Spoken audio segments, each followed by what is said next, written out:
are an R&D lab in Silicon Valley.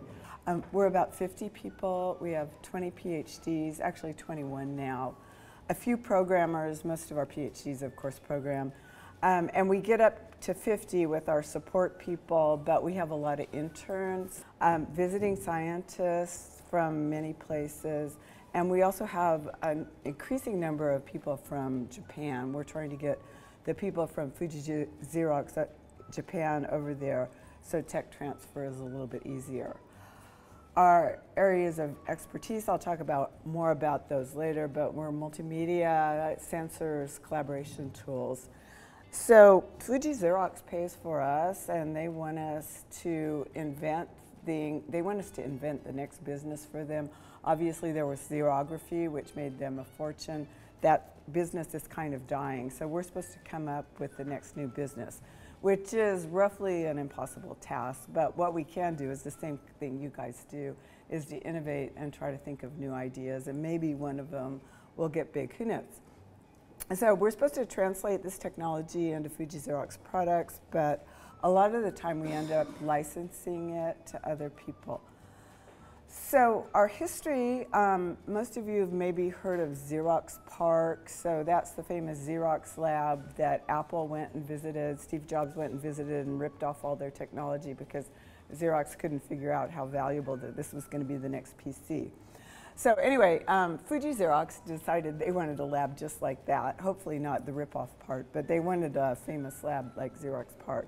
So about 20 years ago, they started our lab, and I used to work at PARC. A number of the other people came down from PARC to work in this new Fuji Xerox lab.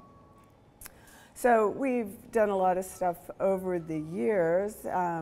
Let's see. Some of the highlights you might be interested in. In 1999, we invented manga video summaries. Manga is after the Japanese comic book style.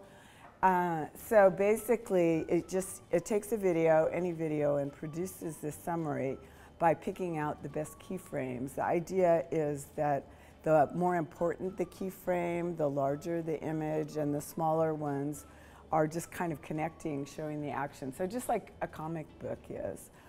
So these made it into a Fuji Xerox product, but more recently we licensed it to a startup company called CinemaCraft, and they have something called videograms, and these are basically the manga technology. They're using that on music videos now, so like J-Lo has her manga, and I think that they're using it for advertising. So this is a long-term technology. It never made it really huge, but it's just kind of stayed there. We worked in the early 2000s on photo organization, automatic photo organization by event, by person, and by place. Actually, we didn't have GPS then, but more recently we added place.